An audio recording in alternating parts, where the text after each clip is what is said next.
بسم اللہ الرحمن الرحیم الرحمن علم القرآن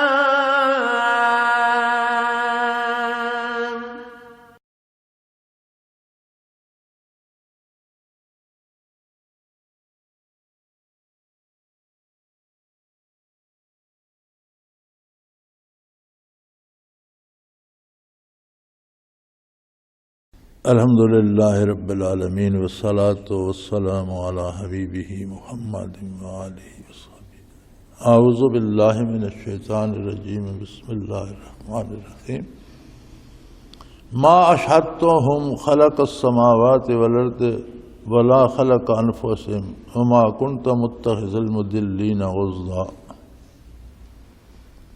یوم یقول نادوا شرکائي الذین زعمتم فدعوهم فلم یستجیبوا لهم وجعلنا بینہم موبقا۔ فرمایا یہ جو لوگ نافرمانی کرتے ہیں اللہ کی اور اپنی رائے پہ اپنی خواہشات پہ عمل کرنا چاہتے ہیں، انبیاء علیہ السلام کے ارشادات کی پرواہ نہیں کرتے، کیا یہ زمین و آسمان کے بنانے میں میرے مددگار تھے؟ کیا یہ خالق ہیں کہ یہ جانتے ہیں کہ کیا کرنا چاہیے؟ جو کسی چیز کا بنانے والا ہوتا ہے، موجد ہوتا ہے، وہ اس چیز کے بارے جانتا ہے کہ اس میں کیا طریقہ ہے، اسے استعمال کیسے کرنا ہے۔ یہ لاؤڈ سپیکر جس نے بنایا ہے سب سے زیادہ وہ جانتا ہے کہ اسے کس طرح استعمال کرنا ہے، اس میں کیا خوبیاں ہیں کیا خامیاں۔ تو یہ جو میری کائنات میں اپنی پسند سے رہنا چاہتے ہیں، کیا جب میں نے یہ کائنات بنائی، زمین و آسمان بنائے، تو یہ اس میں بنانے میں شریک تھے؟ یہ بنانے والے ہیں، یہ اپنی رائے یہ جانتے ہیں کہ ان میں رہنے کا سلیقہ کیا ہے؟ تو اگر یہ بنانے والے نہیں تھے تو پھر انہیں بنانے والے کے حکم کے مطابق رہنا چاہیے۔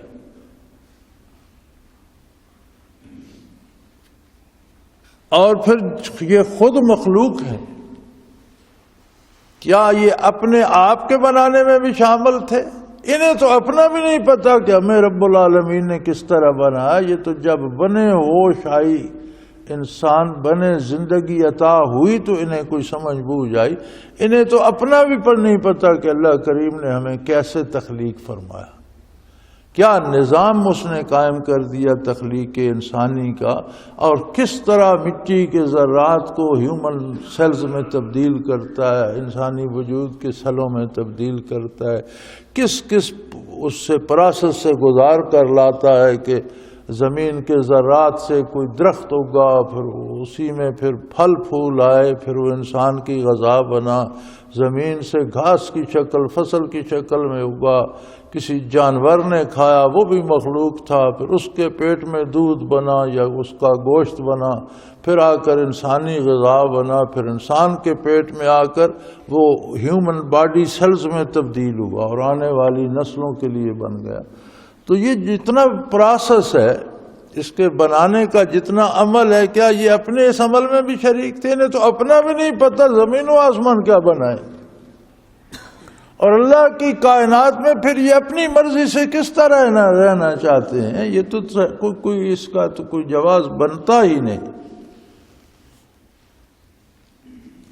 وَمَا كُنْتُ مُتَّخِذَ الْمُضِلِّينَ عُضْدًا، اور فرمایا ایسے گمراہ لوگوں کو جن کو اپنی ذات کے بارے فیصلہ کرنے میں دشواری ہے اور صحیح فیصلہ نہیں کرتے اور اپنی عمر غلط طور پر ضائع کر رہے ہیں، ان کو اللہ کریم آسمانوں زمینوں کے بنانے میں بلاتے، وہاں بھی ایسے ہی چند چڑھاتے اور انہیں بھی ٹیڑھا میڑھا کر کے آ جاتے۔ اور وقت آ رہا ہے، فرمایا جاؤ، کوئی دور نہیں ہے، وقت آ رہا ہے۔ یوم یقولو، جب ہم ان سے مخاطب ہوں گے اور ان کو حکم دیں گے، ان کو فرمائیں گے، نادوا شرکائی الذین زعمتم، جن کو تم میرا شریک سمجھتے تھے، اور جنہیں تم سمجھتے تھے کہ یہ بارش برسا دے گا، یہ مجھے اولاد دے دے گا، یہ میری روزی کا انتظام کر دے گا، یہ بت مجھے صحت دے دے گا، یہ نام ہے، یہ میرا یہ کام، آج بلاؤ انہیں، ذرا روبرو بات ہو جائے، ان سے بھی پوچھ لیتے ہیں کہ تمہارے کام وہ کرتے تھے یا میں کرتا تھا؟ تو جو تم نے انہیں میرا شریک سمجھ رکھا تھا، یہ مجھے رزق دیتا ہے، یہ صحت دیتا ہے، یہ بارش برساتا ہے، یہ اولاد دیتا ہے، اور ان کو پکارتے تھے اور میری ذات کو پکارنے سے تمہارے لب و دہن معروم تھے، تو آج ان کو بلاؤ میدان حشر میں، میرے روبرو بلاؤ، ذرا بات ہو جائے، پتہ چلے سچ کیا ہے۔ یوم یقول نادوا شرکائی الذین زعمتم فدعوہم، پھر وہ پکاریں گے ان کو، لیکن یہ پکارتے رہیں گے جن کو پوچھتے تھے وہ جواب، فلم یستجیبوا لہم، وہ کوئی جواب نہیں دیں گے۔ اللہ کی پناہ، ہم نے کب تمہیں کہا تھا کہ ہمیں پکارو، ہم تو اپنی جان بچاتے پھرتے ہیں، تم ہمیں کہاں لیے پھرتے ہو؟ وہ ان کو کوئی جواب نہیں دیں گے۔ وَجَعَلْنَا بَيْنَهُمْ مَوْبِقًا، اور ان کے درمیان بڑی ہلاکت خیز جگہ ہوگی، یہ بھاگ کر جا نہیں سکیں گے کہ کسی کو پکڑ لائیں گے، درمیان میں جہنم دہک رہے ہوں گے، بڑی ہلاکت خیز تباہ کن جگہ ہوگی۔ وَرَأَى الْمُجْرِمُونَ النَّارَ، اور یہ دنیا کے مجرم جو ہیں، دین کا انکار کرنے والے اور عمریں ضائع کرنے والے اور آخرت کا انکار کرنے والے، اور یہی زندگی ہے موج کر، یہ سارے جو لوگ اللہ کے نافرمان ہیں، اللہ کے نبی کے نافرمان ہیں، وَرَأَى الْمُجْرِمُونَ النَّارَ، یہ سارے مجرم جو ہیں یہ دوزخ کو دیکھ رہے ہوں گے، اور جب بھڑکتے شعلے دوزخ کے دیکھیں گے، فَظَنُّوا أَنَّهُمْ مُوَاقِعُوهَا، اور یہ جان لیں گے کہ آپ تو اس میں گرنے والے ہیں، دوزخ میں گر جائیں گے۔ وَلَمْ يَجِدُوا عَنْهَا مَصْرِفًا، اور مصیبت اس وقت یہ ہوگی کہ کوئی راہ فرار بھی نہیں ہوگی کہ نہ گریں، کہیں اور چلے جائیں، کسی طرح بچ جائیں، انہوں نے اپنے لیے کوئی راستہ چھوڑا ہی نہیں ہوگا۔ جب اللہ ہی کی نافرمانی کی، اللہ کے نبی صلی اللہ علیہ وسلم کی نافرمانی کی، ایمان تک نہ لائے، تو گویا انہوں نے اپنے سارے راستے بند کر دیے، صرف اب جہنم ہی سامنے ہے اور اسی میں گریں گے۔ قرآن کریم اللہ کا بہت احسان ہے، سبحان اللہ، یہ ایک زندہ کتاب ہے اور زندوں سے باتیں کرتی ہے اور زندگی کی باتیں کرتی ہے۔ یہ کتنا احسان ہے اللہ کا کہ اللہ کے نبی صلی اللہ علیہ وسلم پر یہ کتاب نازل ہوئی۔ اب جو کچھ فرد قیامت میں ہونا ہے وہ سارا ہمیں آج بتا رہی ہے کہ یہ ہونا ہے، آج تمہارے پاس موقع ہے، اللہ غفور الرحیم ہے، توبہ کر لو، اپنی اصلاح کر لو، دامان نبوت کو تھام لو، چمٹ جاؤ اور اتباع رسالت اختیار کر لو، ورنہ نبی صلی اللہ علیہ وسلم سے تعلق ٹوٹ گیا تو گویا بارگاہ الہی میں نجات کا راستہ ختم ہو گیا۔ اگر یہ توڑ دو گے تو پھر بچنے کا کوئی راستہ نہیں رہے گا، اور دیکھی آنکھوں دوزخ میں گرنا پڑے گا، جس طرح یہاں سوچ سمجھ کر دیکھتی آنکھوں گناہ کرتے ہو نا،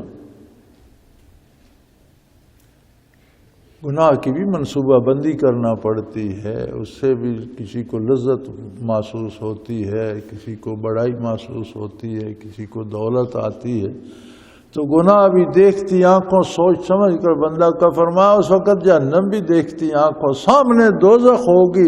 اب کون عقل مند ہے کہ جس کے سامنے جہنم دیکھ رہی ہو اور وہ اس میں چھلانگ لگا دے؟ لیکن جنہوں نے اللہ اور اللہ کے رسول کی اطاعت چھوڑی، انہوں نے وہاں سے نکلنے کے راستے بند کر لیے، اب انہیں صرف دوزخ میں ہی گرنا پڑے گا، اس کے علاوہ کوئی چارہ نہیں ہوگا۔ وَلَقَدْ صَرَفْنَا فِي هَذَا الْقُرْآنِ لِلنَّاسِ مِنْ كُلِّ مَثَلٍ وَكَانَ الْإِنسَانُ أَكْثَرَ شَيْءٍ جَدَلًا۔ فرمایا یہ جتنی باتیں ہیں یہ ہم نے اسی لیے یہ قرآن کریم نازل فرمایا ہے، یہ کتاب نازل فرمائی ہے کہ کتنا احسان ہے اللہ کا کہ جو کچھ مرنے کے بعد پیش آنے والا ہے وہ ایک ایسی ہستی کی زبانی جسے اس کے بدترین دشمن بھی صادق اور امین کہتے تھے صلی اللہ علیہ وسلم، ان کی زبانی اپنا ذاتی کلام اتار کر ساری بحثیں اس میں کر دی، نیکی اور ثواب کیا ہے الگ کر کے بتا دیا، جرم اور گناہ کیا ہے الگ کر کے بتا دیا، گناہ ہو جائے تو توبہ کا راستہ کیا ہے وہ الگ بتا دیا۔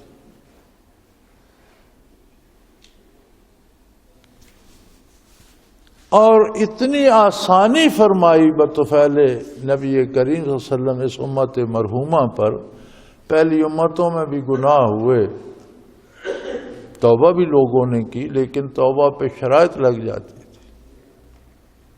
اتنے دنوں پہاڑ پہ چلا جائے، اتنے دنوں روزہ رکھے، اتنے دنوں یہ کرے، بلکہ بنی اسرائیل نے جب بت پرستی کی تھی موسیٰ علیہ السلام کی قوم نے تو ان کو توبہ تو فرمایا تھا تم نے بتوں کے آگے سر جھکایا، جتنوں نے سر جھکائے وہ سر کٹوا دیں اور جنہوں نے سجدے نہیں کیے وہ ان کے سر کاٹ دیں، توبہ قبول ہوگی۔ اور ہزاروں لوگ قتل ہوئے، بھائی کے ہاتھوں بھائی اور بیٹے کے ہاتھوں باپ اور باپ کے ہاتھوں بیٹے قتل ہوئے، تب جا کر توبہ قبول ہوئی۔ اس امت پر یہ احسان فرمایا کہ توبہ کرو اور اپنی اصلاح کرو، جو کچھ ہو چکا تم سے، جو برائی، جو ظلم، جو گناہ، جو کچھ ہو چکا، توبہ کرو کہ اللہ میں چھوڑتا ہوں، میں آئندہ یہ نہیں کروں گا، وہ اصلح ہو اور اپنی اصلاح کر لو، آئندہ نیکی اختیار کر لو، اس سارے کے بارے پوچھا ہی نہیں جائے۔ اب اس سے بڑی رعایت کیا ہو؟ اور فرمایا لقد صرفنا فی هذا القرآن للناس من کل مثل، ہم نے تمام موضوعات زندگی پر سیر حاصل بحث کر کے ہر چیز کھول کر انسان کو بتا دی ہے اس قرآن کریم میں۔ وَكَانَ الْإِنسَانُ أَكْثَرَ شَيْءٍ جَدَلًا، لیکن انسان کا مزاج جب بگڑتا ہے تو اس میں یہ خامی بھی ہے کہ پھر سے اپنے بھلے برے کی تمیز بھی نہیں رہتی، ہر بات پہ جھگڑا کرتا ہے، ہر بات پہ بحثیں کرتا ہے، ہر بات پہ کج بحثی میں اتر جاتا ہے، یعنی جو ذہن میں آ گئی وہی منوانا چاہتا ہے۔ یہاں تو بھائی عظمت الہی کا ماجرا ہے، یہاں تو اپنی منوانی نہیں ماننی پڑے گی، اپنی غلطی تسلیم کرنی پڑے گی، ذات باری کی ماننی پڑے گی۔ لیکن فرمایا انسانوں کا مزاج ایسا ہے کہ جب یہ بگڑتا ہے تو پھر یہ اپنے اندر اتنی آنا پال لیتا ہے کہ کہتا ہے میری بات مانی جائے، وہ غلط ہو یا بے دلیل ہو یا اس پہ لگا رہتا ہے، بحث کیے چلا جاتا ہے۔ وَمَا مَنَعَ النَّاسَ أَن يُؤْمِنُوا إِذْ جَاءَهُمُ الْهُدَىٰ، اگر انسان کا یہ مزاج نہ ہوتا تو جب ان کے پاس ہدایت آ گئی، اللہ کا عظیم الشان رسول صلی اللہ علیہ وسلم مبعوث ہو گیا، اللہ کی کتاب آ گئی، تو پھر یہ اس کو کیوں نہیں مانتے؟ کیا رکاوٹ کیا ہے؟ ما منع الناس، لوگوں کو کس نے پکڑ رکھا ہے، کس نے روکا ہے کہ اللہ کی بات نہ مانو، اللہ پر ایمان نہ لاؤ، اللہ کے نبی کی بات نہ مانو؟ کسی نے نہیں روکا۔ ان کے اپنے اندر جو گھمنڈ پیدا ہو جاتا ہے اور اپنی منمانی کرنا چاہتے ہیں، صرف اس نے روکا۔ ہر انسان کو اس کے اپنے مزاج نے روک کر تباہی کی طرف کھڑا کیا ہوا ہے۔ کسی پر تو یہ حشر کو دعویٰ نہیں کر سکیں گے اس نے مجھے روکا۔ وَمَا مَنَعَ النَّاسَ أَن يُؤْمِنُوا، ایمان لانے سے کون روکتا ہے بھائی؟ لاؤ ایمان، کیوں نہیں لاتے؟ اتنی عظیم کتاب کہ جس کے نزول کے بعد قیامت تک کسی نئی کتاب کی ضرورت باقی نہ رہی، اتنا عظیم و شان رسول کہ جس کی بعثت کے بعد قیامت تک کسی نبی کے آنے کی ضرورت ہی باقی نہ رہے۔ یہ جو ہم روز بحث کرتے ہیں نا، ختم نبوت ختم ہو گئی، درست، لیکن اس کا خوبصورت پہلو یہ ہے کہ نبوت مکمل ہو گئی۔ خود نبی کریم صلی اللہ علیہ وسلم نے اس کی جو تفسیر فرمائی ہے مشکات شریف میں، کہ اگر نبوت کو آپ یہ سمجھیں کہ ایک عمارت ہے بہت خوبصورت، تو کوئی اسے دیکھتا، اس کے گرد پھرتا تو ایک سل کی، ایک اینٹ کی جگہ خالی نظر آتی، تو وہ اس پہ انگلی رکھتا کہ یار اتنی خوبصورت عمارت ہے لیکن یہ جگہ تو خالی ہے۔ تو فرمایا میں وہ اینٹ ہوں، آنا تلک اللبنہ کے الفاظ آتے ہیں، میں وہ اینٹ ہوں جو وہاں چن دی گئی اور نبوت مکمل ہو گئی، کسی نئے نبی کی حاجت ہی باقی نہ رہی، اب اس پہ کوئی اینٹ اور لگ ہی نہیں سکتی۔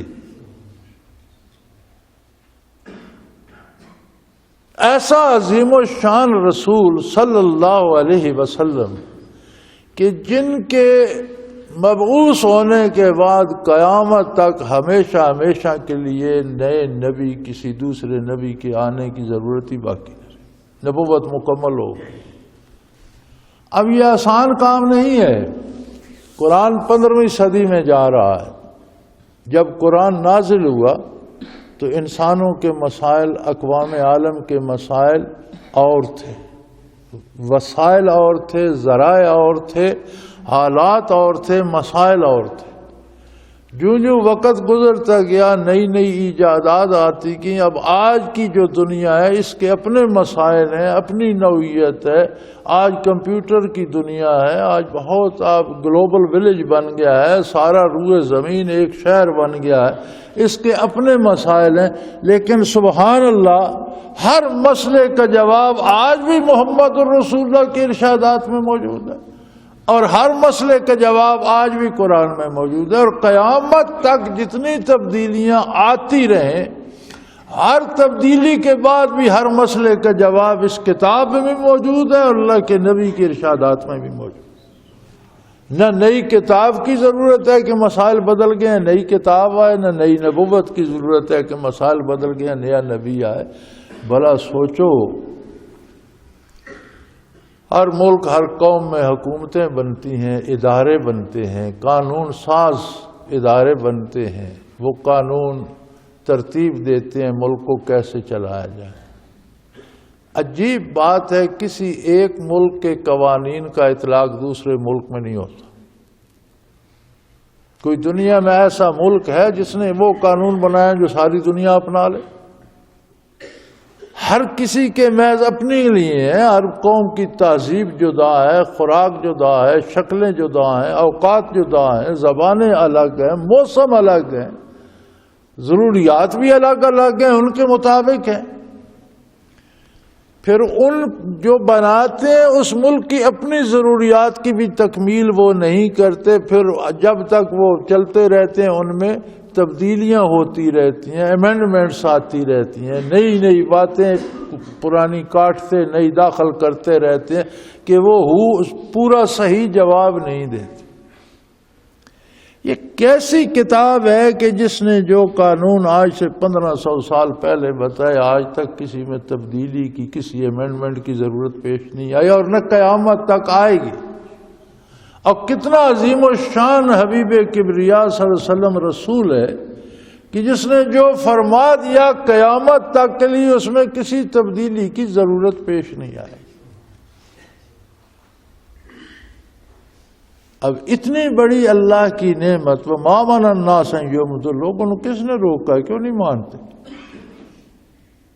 کیوں اللہ کے نبی صلی اللہ علیہ وسلم پر ایمان نہیں لاتے؟ کیوں تو قرآن کو نہیں سمجھتے؟ جب ہدایت ان کے پاس آ گئی تو کیوں نہیں مانتے؟ اور کیوں توبہ نہیں کرتے؟ یستغفروا ربکم، کیوں توبہ نہیں کرتے؟ کیا وجہ ہے؟ الا ان یاتیہم سنت الاولین او یاتیہم العذاب قبلا۔ یہ بھی پہلی قوموں کی طرح جب بگڑتے ہیں تو جب تک اللہ کی پکڑ میں نہیں آ جاتے انہیں سمجھ نہیں آتی. اپنے آپ کو منوانا چاہتے ہیں. بھئی اپنے آپ کو منوانے کا حق اس ہستی کو ہے جو سب کا خالق. تم مخلوق کو تم منوانا کہ تم کیا ہو؟ جب خود مخلوق ہو تو پھر اپنی بات کیسے منوا سکتے ہو؟ تمہیں تو وہ اس کی ماننا پڑے گی جو تمہارا بھی خالق ہے، کائنات کا بھی خالق ہے. کیا تم آسمان و زمینوں کے بنانے میں شامل تھے کہ تمہیں پتہ ہے ان میں کس طرح رہنا ہے، کیسے موسم بنائے گئے ہیں، ان میں کس طرح گزارا کرنا ہے، کیا غذا کھانی ہے اور کیا نہیں کھانی؟ تمہیں کیا پتا بھائی؟ یہ تو بنانے والے کو پتا ہے. تمہیں خود اپنے بننے کے عمل میں تمہیں پتا کو نہیں میں کیسے بنا، اللہ نے مجھے کیسے بنایا. آسمان زمین تو دور کی بات ہے. اور پھر جب تمہارے پاس اتنی عظیم و شان ہستی اللہ کا رسول تشریف لایا، اللہ کا قرآن آ گیا، کس نے روکا؟ کیوں نہیں مانتے ہو؟ تب تک انتظار کرو کہ جب تک پہلی قوموں نے کیا تھا، پہلی قومیں جنہوں نے انکار کیا، انتظار جب عذاب آ گیا تباہ ہو گئے. فرعون بھی جب غرق ہو گیا، برزخ سامنے آیا تو اس نے بھی کہا میں بھی ایمان لاتا ہوں. فرمایا اب نہیں. جب ایمان لانے کے لیے تیرے پاس اللہ کا نبی چل کر آیا تھا تب تو انکار کیا کرتا. اب جب برزخ کھل گیا، فرشتے سامنے آ گئے، آخرت نظر آ رہی، اب ایمان. بھائی آخرت کو دیکھ کر تو سب ایمان لے آئیں گے، اب قبول نہیں ہوگا. جب ماننا تھا تب انکار کرتا رہا. قد کنت من الکافرین. جب ماننے کا وقت تھا تب کفر کرتا رہا، اور اب جب وقت گزر گیا، آخرت سامنے آ گئی، اب ماننے کا کیا فائدہ؟ اور پہلی قومیں جو تباہ ہوئیں، کیا تم بھی انہی کی طرح انتظار کرنا چاہتے ہو کہ تباہی آ جائے گی، بربادی آئے گی پھر مانیں گی؟ پھر تو کوئی نہیں سنے گا تمہاری. وَمَا نُرْسِلُ الْمُرْسَلِينَ إِلَّا مُبَشِّرِينَ وَمُنذِرِينَ. انبیاء علیہ السلام کو مبعوث فرمانے کا ایک مقصد ہوتا ہے، منوانا مقصد نہیں ہوتا. ہر فرد کو اللہ نے آزادی دی ہے. دو باتوں کا حق ہر فرد کے پاس ہے، وہ کافر ہے یا مومن، وہ نیک ہے یا بد، وہ عالم ہے یا جاہل، وہ مرد ہے یا عورت. دو باتوں کا حق ہر ایک کے پاس ہے. اس کی زندگی اسے اللہ نے دی ہے، اللہ ہی اس سے زندگی واپس لے سکتا ہے. کوئی بندہ نہیں، کسی بندے نے کسی کو حیات دی نہیں، وہ لے نہیں سکتا. اللہ کے حکم کے مطابق کسی کو قتل کیا جائے تو وہ زندگی اس کی اللہ نے واپس لی. شرعی حکم کے بغیر، اور ہر کوئی نہیں کر سکتا. شریعت نفاذ کرنے کے ادارے ہوتے ہیں جنہیں آپ حکومت کہتے ہیں. مسلمان حکومت شرعی ادارہ ہونا چاہیے، شریعت کے قوانین کے مطابق ہونا چاہیے. اور یہ جو ہر جگہ گھر گھر قتل و غارت گری ہو رہی ہے، اس کا کسی کے پاس کوئی کسی کی جان لینے کا حق نہیں رکھتا. اللہ نے دی ہے. دوسرا حق ہے مذہب رکھنے کا. کوئی کسی کو زبردستی کوئی عقیدہ نہیں منوا سکتا. وہ کافر رہنا چاہتا ہے، وہ یہودی بننا چاہتا ہے، وہ عیسائی بننا چاہتا ہے، مسلمان بننا چاہتا ہے، مسلمانوں میں آگے پھر فرقے بن گئے، کسی فرقے میں جانا چاہتا ہے، اس کا حق ہے.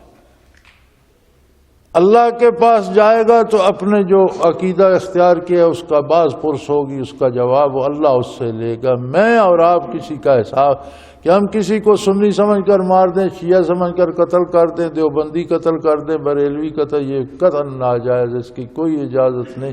ہر شخص کو حق حاصل ہے کہ وہ اپنا عقیدہ جو چاہتا ہے رکھے. ہاں آپ تبلیغ کر سکتے ہیں، آپ بتا سکتے ہیں کہ یہ راستہ بہتر ہے، اور تبلیغ کا بھی طریقہ مستحسن ہونا چاہیے. آپ کسی کو جھڑک کر بلائیں گے تو آپ کی بات نہیں سنیں گا، پیار سے بات کریں گے تو وہ سنے گا. زبردستی تبلیغ میں نہیں کی جا سکتی. تبلیغ کا بھی مستحسن سلیقہ ہونا چاہیے. اور فرمایا انبیاء علیہ السلام کی بعثت عالی کا مقصد ہی یہ ہوتا ہے مبشرین و منذرین. ایک تو وہ بھلائی پر اچھے انجام کی بشارت دیتے ہیں، اور دوسرا برائی سے بر وقت ڈراتے ہیں کہ اگر گناہ کرو گے تو کل قیامت کے روز یا اس کے بعد یہ سزا درپیش آئے. یہ کتنے کرم ہے اللہ کا کہ اس دنیا میں رہتے ہوئے ہمارے سامنے جنت و دوزخ کا نقشہ پیش کر دیتے ہیں اور جن کاموں پر جنت ملنی ہے ان سے ریلیٹڈ بتا دیتے ہیں کہ یہ کام کرو گے یہ نعمتیں ملیں گی، اس طرح کرو گے تو یہ عذاب ملیں گے. فرمایا انبیاء علیہ السلام کا منصب جلیلہ صرف اتنا ہے کہ بھلائی کا بہتر انجام اور اس کی خوشخبری دے دیں اور گناہ کرنے والے کو گناہ کے انجام سے باخبر کر دیں کہ کر تو رہے ہو، نتیجہ اس کا یہ ہوگا. وَيُجَادِلُ الَّذِينَ كَفَرُوا بِالْبَاطِلِ لِيُدْحِضُوا بِهِ الْحَقَّ وَاتَّخَذُوا آيَاتِي وَمَا أُنذِرُوا هُزُوًا. اور اہل باطل جو ہیں، کافر جو ہیں، یعنی کفر کی اور گناہ کی ایک عجیب خصوصیت ہے کہ عظمت الہی کو دل سے مٹا دیتے اور بندے کی اپنی آنا آ جاتی ہے. وہ یہ نہیں کہتا کہ اللہ کی مانو، اللہ کی نہیں، وہ کہتا ہے میری مانو، جو میں کہتا ہوں وہ مانو.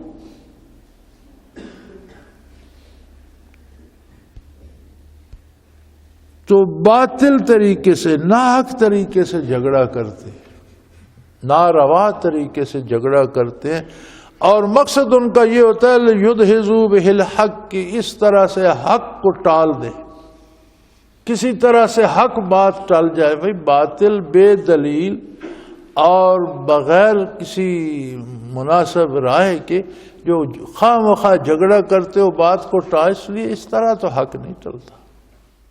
حق تو حق ہے. اور ان کے پاس دلیل کیا ہوتی ہے؟ وَاتَّخَذُوا آيَاتِي وَمَا أُنذِرُوا هُزُوًا. جن چیزوں سے ڈرایا جاتا ہے اور اللہ کی جو آیات اور دلائل اور نشانے، ان کا مذاق اڑاتے ہیں. یہ ایک بندہ بات دلیل سے کر رہا ہے، آپ دلیل کا مزہ. ایسا بھی کبھی ہو سکتا ہے کہ کپڑے بھی آگ کے ہوں اور کھانے کو بھی آگ ہو اور سونے کو بھی آگ ہو، کمرہ بھی آگ کو، اس میں بندہ زندہ رہے. یہ کبھی ہو سکتا ہے؟ اس طرح کے مذاق اڑاتے. جب دلیل نہیں ہوتی تو آدمی جھگڑا کرتا ہے. جس کے پاس دلیل ہوتی ہے وہ دلیل سے جواب دیتا ہے. تو فرمایا اہل باطل بے سند باتیں کرتے ہیں اور محض جھگڑا کرتے ہیں، مذاق اڑاتے ہیں، ٹھٹھا اڑاتے ہیں، اور یہ کوئی دلیل نہیں ہے، یہ جواب نہیں ہے.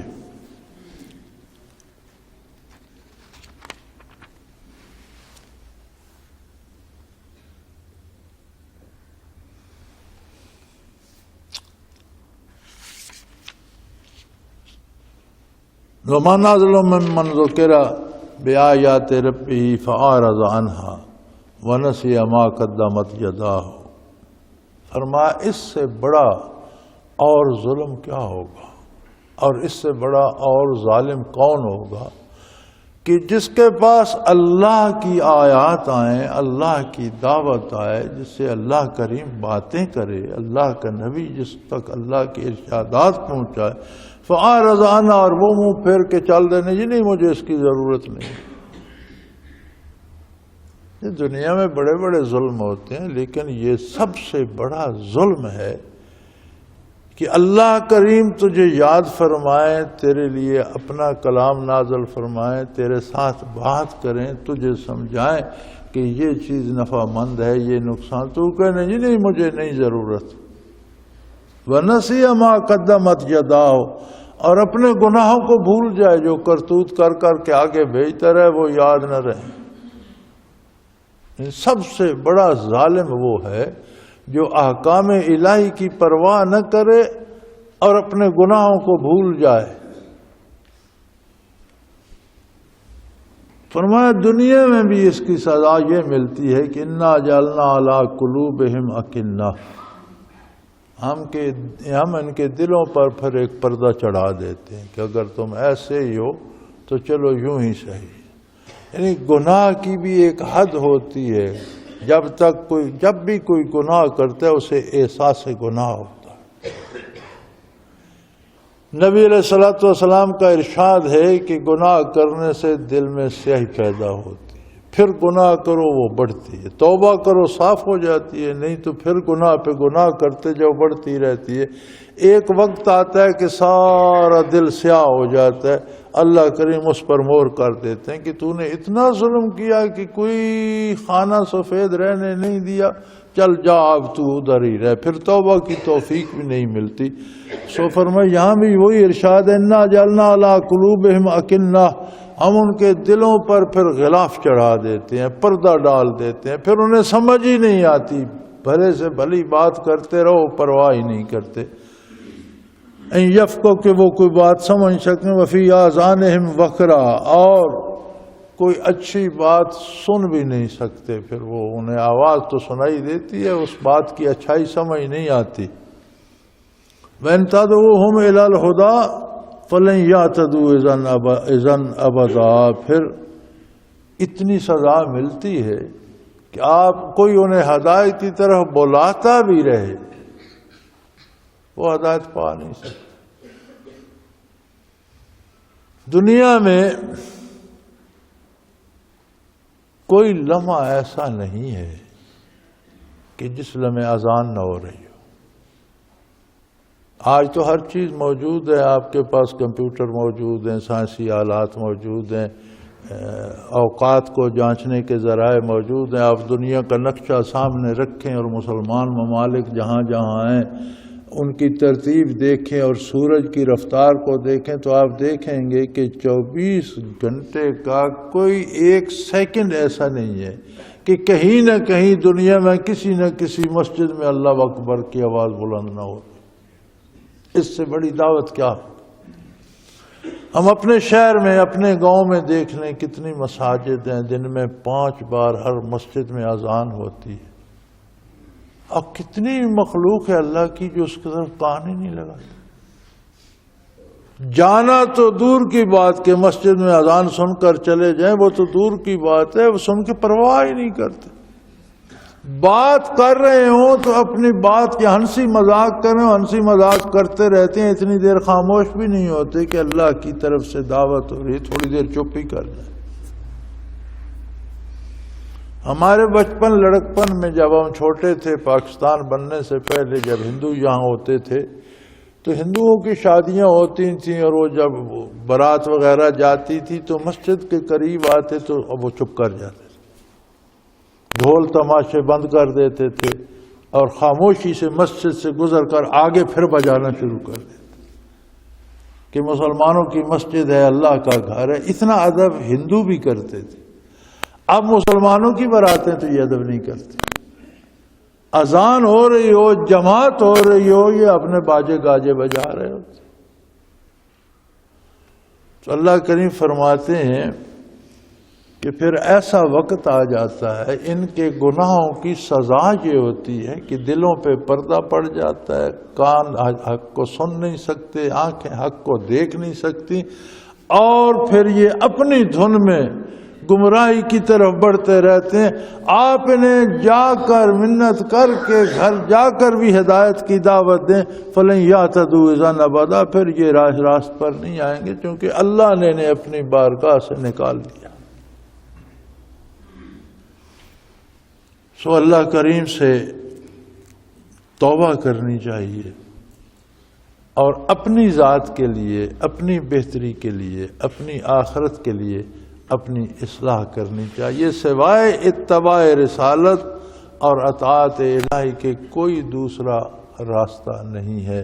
اللہ کریم ہمیں اس کی توفیق دیں، ہماری توبہ قبول فرمائیں اور نیکی کی توفیق دیں۔ وآخر دعوانا ان الحمدللہ رب العالمین۔ اللہ اللہ اللہ اللہ اللہ اللہ اللہ اللہ۔ حضرت امیر محمد اکرم آوان مد ذلہ العالی دارالعرفان منارہ ضلع چکوال میں سالہ سال سے قرآن و حدیث کے اوپر خطابات کر رہے ہیں اور سلسلہ نقشبندیہ اویسیہ کے مطابق لوگوں کو ذکر الہی کی تربیت دے رہے ہیں۔ وہ قرآن پاک کی تفسیر ترتیب وار بیان کر رہے ہیں۔ تفسیر قرآن کو وہ موجودہ ملکی اور بین الاقوامی حالات کے مطابق بیان کرتے ہیں۔ موٹر وے سے کلر کہار کے انٹرچینج سے نکلتے ہوئے کلر کہار کی جھیل سے ہوتے ہوئے میانی، بوچھال اور نور پور سے گزرتے ہوئے دارالعرفان منارہ پہنچ سکتے ہیں۔